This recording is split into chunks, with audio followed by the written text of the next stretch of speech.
రేపే ఎంతో శక్తివంతమైన సంకష్టహర చతుర్థి. ప్రతి మాసంలో బహుళపక్షంలో వచ్చే చవితి రోజు చంద్రోదయంతో చవితి తిథి ఉండే రోజున సంకష్టహర చతుర్థిగా జరుపుకుంటారు. ఈరోజు మీ ఇంట్లో విఘ్నేశ్వరుడి ఫోటో ముందు లేదా విగ్రహం ముందు ఈ ఒక్క ఆకును పెడితే చాలు, అంతులేని ఐశ్వర్యాన్ని ఆ లక్ష్మీదేవి మరియు గణపతి ప్రసాదిస్తారు. మరి ఆ ఆకు ఏంటో ఇప్పుడు ఈ వీడియోలో తెలుసుకుందాం. ఈరోజు పూజ చేయలేని వారు ఈ ఒక్క మాటను సాయంత్రం 7 గంటల నుండి 10 గంటల లోపు 21 సార్లు అనుకుంటే వారి కష్టాలన్నీ తీరి అష్టైశ్వర్యాలు కలుగుతాయి. మీరు చేపట్టే పనులలో ఏవైనా ఆటంకాలు ఎదురవుతూ ఉంటే ఆ ఆటంకాలన్నీ తీరి పనులు దిగ్విజయంగా పూర్తవుతాయి. మరి ఎంతో శక్తివంతమైన ఈ రోజు సాయంత్రం ఏ మాటని 21 సార్లు అనుకోవాలో ఇప్పుడు ఈ వీడియోలో మనం తెలుసుకుందాం. వీడియోని ఎక్కడ స్కిప్ చేయకుండా పూర్తిగా చూడండి. అప్పుడే మీకు చక్కగా అర్థమవుతుంది. సంకష్టహర చతుర్థి ప్రతి నెల వచ్చే మన గణపతి పండుగ. ఎంత చెట్టుకు అంత గాలి అని మన పెద్దలు అంటూ ఉంటారు. కష్టాలనేవి ప్రతి ఒక్కరికి ఉంటాయి.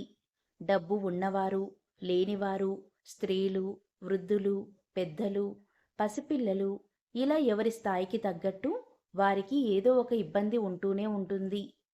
ఆ ఇబ్బందుల నుండి లేదా కష్టం నుండి బయటపడడానికి మన శక్తియుక్తులు సరిపోనప్పుడు, భగవంతుని సాయం అవసరమైనప్పుడు పూజ చేయడం, వ్రతం చేయడం, నోము చేయడం చేస్తూ ఉంటారు. తద్వారా ఆ భగవంతుని కృప మనకు లభిస్తుందన్న మానసిక సంతోషంతోటి మనం మన సమస్యల నుండి సులభంగా బయటపడతాం.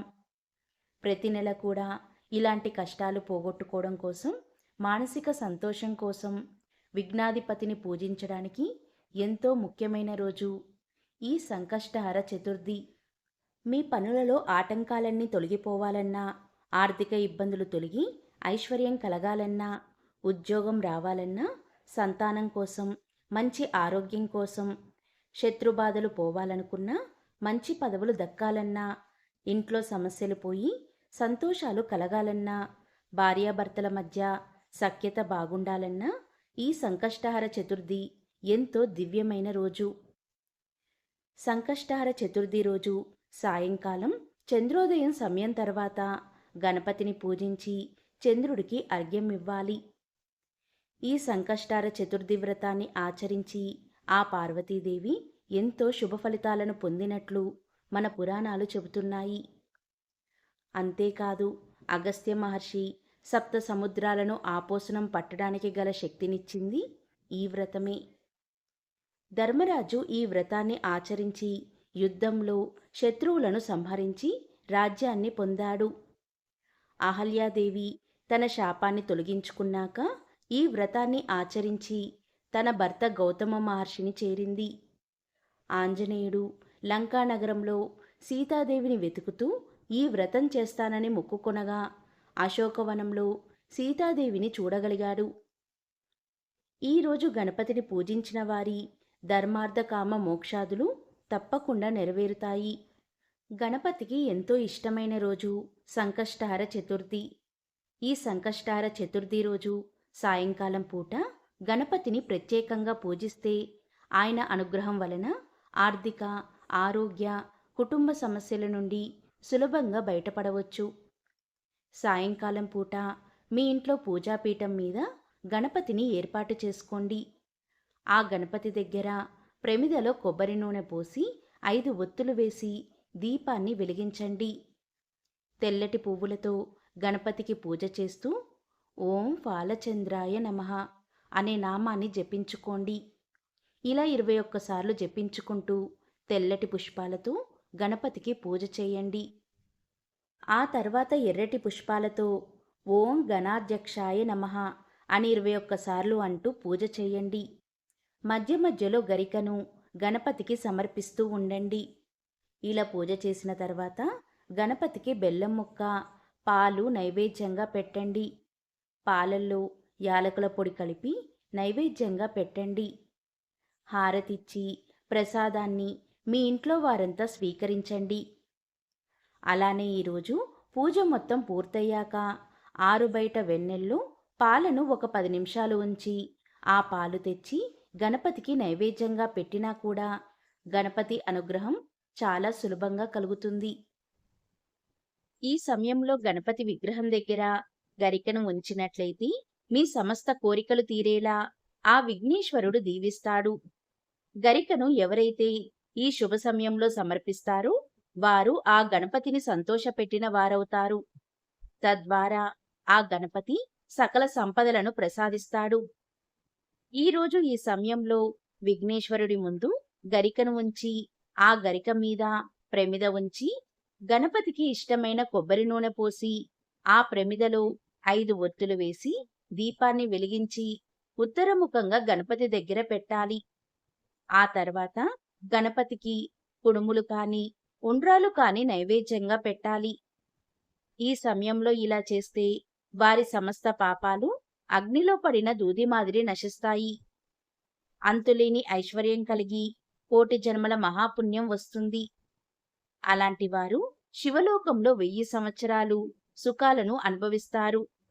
అష్టైశ్వర్యాలు భోగభాగ్యాలు కలుగుతాయి. అన్ని ఆటంకాలు పోయి ప్రతి పనిలో విజయం కలుగుతుంది. ఇక ఈ రోజు ఉదయం సాయంత్రం స్నానం చేసే నీటిలో గరికను వేసుకుని స్నానం చేస్తే జన్మల పాపాలు దరిద్రం ఆ నీటి ద్వారా పటాపంచలవుతాయి. మీ దేహానికి ఆరోగ్యం కలిగి నూతన ఉత్తేజం వస్తుంది. ఆ గణపతి దివ్యాశీస్సులు మీకు ఎల్లప్పుడూ ఉంటాయి. ఇక ఈరోజు సాయంత్రం శుచిగా స్నానం చేసి చంద్రోదయ కాలంలో గణపతి ముందు ఒక బెల్లం ముక్కను ఉంచి గరికను విఘ్నేశ్వరుడికి సమర్పిస్తే చాలు. మీ కష్టాలన్నీ ఆ సంకష్టార గణపతి తీరుస్తాడు. గరిక అంటే ఆ గణపతికి ఎంతో ఇష్టం. ఈరోజు సాయంత్రం చంద్రోదయ కాలంలో విఘ్నేశ్వరుడి ముందు గుంజీలు తీస్తే ఆ విఘ్నేశ్వరుడు ఎంతో సంతోషించి మీ కోరికలన్నీ నెరవేరుస్తాడు. దీనికి సంబంధించి ఒక పురాణ కథ కూడా ఉంది. శ్రీ మహావిష్ణువు ఒకసారి కైలాసానికి వెళ్ళినప్పుడు అక్కడ ఉన్న వినాయకుడు విష్ణుమూర్తి ధరించిన సుదర్శన చక్రాన్ని లాక్కొని గబుక్కున నోట్లో పెట్టుకున్నాడట. శ్రీ మహావిష్ణువు ఎంత బ్రతిమిలాడినా ఇవ్వలేదట. ఈ వింత చర్యకు విష్ణుమూర్తికి ఏం చేయాలో తెలియక 2 చేతులతో తన చెవులు పట్టుకుని గుంజీళ్లు తీశాడట. అలా చేయగాని వినాయకుడికి నవ్వు వచ్చింది. అలా నవ్వుతూ ఉండగా నోట్లోని సుదర్శన చక్రం జారి కిందకు పడబోగా శ్రీ మహావిష్ణువు దాన్ని తీసుకుని వెళ్ళిపోయాడట.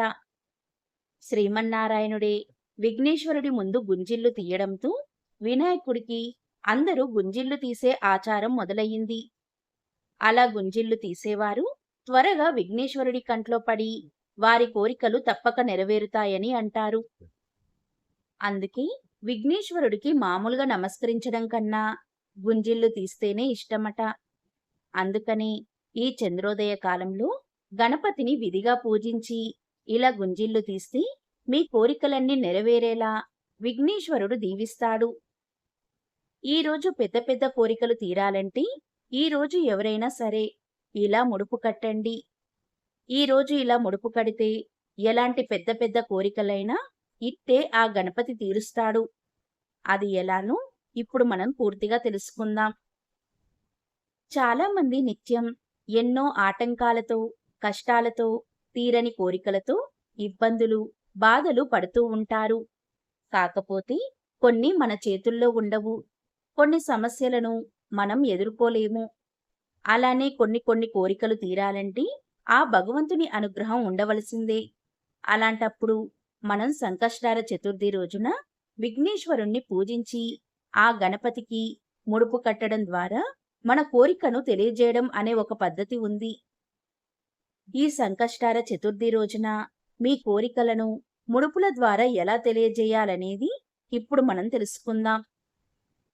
ఎవరికైనా తట్టుకోలేని సమస్య ఉన్నా, తీరని కోరిక ఉన్నా, ఆటంకాలు పోవాలన్నా గణేశుడికి ముడుపు కట్టడం ద్వారా మనం ఆ సంకటాల నుండి సులభంగా బయటపడవచ్చు. ముందుగా పూజా మందిరం ముందు ఒక పీట వేసుకొని పసుపు రాసి ముగ్గు వేసుకొని పసుపు కుంకుమలతో అలంకరించాలి. ఈరోజు స్వామికి ముడుపు కడుతూ మన కోరికను తెలియజేస్తూ కొంచెం గరికను సమర్పించాలి. ఈ ముడుపు కట్టిన తర్వాత ప్రతి నెల వచ్చి సంకష్టార చతుర్థి రోజున మీరు స్వామికి దీపారాధన చేసి కొద్దిగా గరికను కూడా సమర్పిస్తూ ఉండాలి. ఇక పూజ గదిలో పద్మం ముగ్గు వేసుకొని కుంకుమతో అలంకరించి పెట్టుకోవాలి. దాని మీద ఒక పీట వేసుకుని దానిపై విగ్రహం లేదా విఘ్నేశ్వరుడి చిత్రపటం ఉంచాలి. తర్వాత స్వామికి 2 ప్రమిదల్లో దీపారాధన చెయ్యాలి. నువ్వుల నూనెతో కానీ కొబ్బరి నూనెతో కానీ దీపారాధన చెయ్యాలి.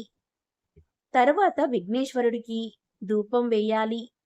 సాంబ్రాణి ధూపం వేస్తే చాలా మంచిది. ఈరోజు గణపతిని ఎర్రటి పువ్వులతో ఎర్రని అక్షింతలతో పూజించాలి. ఎర్రని అక్షింతలు ఎందుకు అంటే కోరికకు సంబంధించి ఏమి నివేదించాలనుకున్నా అది నెరవేరుతుంది. మామూలుగా మన పూజలు పసుపు అక్షింతలతో చేస్తాము. కానీ క్షిప్రగణపతి పూజ కానీ సంకష్టార చతుర్థి ముడుపు కట్టే రోజు కానీ మనం ఎర్రని అక్షింతలతో చేయాలి. ఎర్రని అక్షింతలు అంటే ఏంటి? అవి ఎలా కలుపుకోవాలో చాలా మందికి సందేహం రావచ్చు. ముందుగా స్వామికి వస్త్రంతో తాంబూలంలో అరటిపండ్లు ఉంచి సమర్పించాలి. అలాని ఎర్రని పుష్పాలు స్వామికి అలంకరించాలి. ఇక ఎర్రని అక్షింతలు తయారు చేసుకోవాలంటే బియ్యంలో ఆవు నెయ్యిని కొద్దిగా వేసి కుంకుమ వేసి కలిపితే ఎర్రని అక్షింతలు తయారవుతాయి. అంటే మన కోరికకు సంబంధించి స్వామికి నివేదిస్తున్నామనేది ఈ ఎర్రని అక్షింతల రూపంలో మనం స్వామికి పూజ చేయడం ద్వారా తెలియజేస్తాం. ఆ విధంగా ఎర్రని అక్షింతలు తయారు చేసుకోవాలి. ఈ అక్షింతలతో పూజ చేసుకోవాలి. పూజ రోజు సంకష్టార చతుర్థికి సంబంధించి స్తోత్రం ఉంటుంది. అంటే సంకటహర గణేశ స్తోత్రం అని ఉంటుంది. ఇది వచ్చిన వారు పుస్తకంలో చూసి చదువుకోవచ్చు లేదా ఆడియో వినడం ద్వారా పూజ చేసుకోవచ్చు. అది కూడా వీలు కాకపోతే ఓం గణేశాయ నమః అనుకుంటూ ఆ ఎర్రని అక్షింతలతో స్వామికి చక్కగా పూజ చేసుకోండి. ఈ వ్రతాన్ని 3 నెలలు లేదా 5 నెలలు లేదా 11 నెలలు లేదా 21 నెలల పాటు ఆచరించాలి.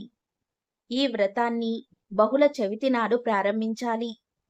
వ్రతాచరణ రోజున ప్రాతకాలమే తలస్నానం చేసి గణపతిని పూజించాలి.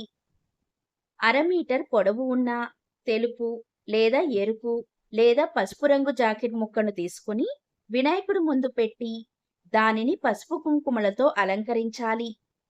మీ మనసులోని కోరికను తలుచుకొని 3 గుప్పిళ్ల బియ్యాన్ని క్లాత్లో పోసి తరువాత తమలపాకులో 2 ఎండు ఖర్జూరాలు 2 వక్కలు దక్షిణ పెట్టి దానిని బియ్యం మీద పెట్టి మనసులోని కోరిక తలుచుకొని మూట కట్టాలి. సంకటనాశన గణేశ స్తోత్రాన్ని లేదా సంకటహర చతుర్థి వ్రత కథను తప్పకుండా చదువుకోవాలి. ఈ ముడుపును స్వామి ముందు పెట్టి ధూపం వేసి కొబ్బరికాయ లేదా పండ్లను నైవేద్యంగా పెట్టాలి. ఈ విధంగా వినాయకుడికి ముడుపు కడితే మీరు కోరుకున్న కోరికలు తప్పకుండా నెరవేరుతాయి. తర్వాత గణపతి ఆలయానికి వెళ్ళి 3 లేదా 11 లేదా 21 ప్రదక్షిణాలు చేయాలి. శక్తానుసారం గరిక పూజను కానీ గణపతి హోమాన్ని కానీ చేసుకోవచ్చు. సూర్యుడు అస్తమించే వరకు పూజ చేసినా వినాయకుణ్ణి కదపరాదు. సూర్యుడు అస్తమించిన తర్వాత స్నానం చేసి దీపం వెలిగించి వినాయకుడికి మళ్ళీ పూజ చేయాలి. నియమం పూర్తయిన తర్వాత వినాయకుడికి కట్టిన ముడుపు బియ్యంతో పొంగలి చేసి స్వామికి నివేదించి సాయంత్రం తినాలి. ఎవరైనా సరే తమ జీవితంలో ఒక్కసారైనా ఈ వ్రతాన్ని చేస్తే అలాంటి వారు గణేశ లోకానికి చేరుకుంటారు. ఈరోజు వీలైతే గరికను తప్పనిసరిగా సమర్పించండి. ఆలయానికి వెళ్ళడం సాధ్యం కాని వారు ఇంట్లోనే ఒకచోట గణపతిని ఉంచి ప్రదక్షిణ చేయవచ్చు. పూజలో ఉన్న గణపతిని తీయకూడదు. శారీరకంగానూ మానసికంగానూ గణపతికి ఎంత సేవ చేశామన్నదే ముఖ్యం. అంతేకాని ఎన్ని కొబ్బరికాయలు సమర్పించాం, ఎన్ని పండ్లు నివేదించామన్నది ముఖ్యం కాదు. సంకష్టార చతుర్థి రోజు చంద్రోదయం తర్వాత చంద్ర దర్శనం లేదా నక్షత్ర దర్శనం చేసుకుని చంద్రుడికి ధూపదీప నైవేద్యాలు సమర్పించి తరువాత భోజనం చెయ్యాలి. నియమం పూర్తయ్యాక ముడుపు కట్టిన బియ్యంతో పొంగలి చేసుకోవాలి. ఇది మొత్తం కష్టమని భావించేవారు ఈ రోజు ఉపవాసం ఉండి సంకటనాశన గణేశ స్తోత్రాన్ని చదివి దగ్గరలో ఉన్న గణపతి ఆలయానికి వెళ్ళి గణపతి దర్శనం చేసుకుంటే సరిపోతుంది. ఉపవాసం కూడా చేయలేని వారు కనీసం 4 సార్లు సంకటనాశన గణేశ స్తోత్రాన్ని పఠించడం ఉత్తమం. ఎంతో పవిత్రమైన విశిష్టమైన ఈ రోజున ఈ ఒక్క మంత్రాన్ని 21 సార్లు పఠిస్తే చాలు. గణపతి యొక్క అనుగ్రహం మీకు కలుగుతుంది. ఆ మంత్రం ఏంటి అంటే శ్రీ నమో హేరమ్మ మమ సంకష్టం నివారాయ నివారాయ.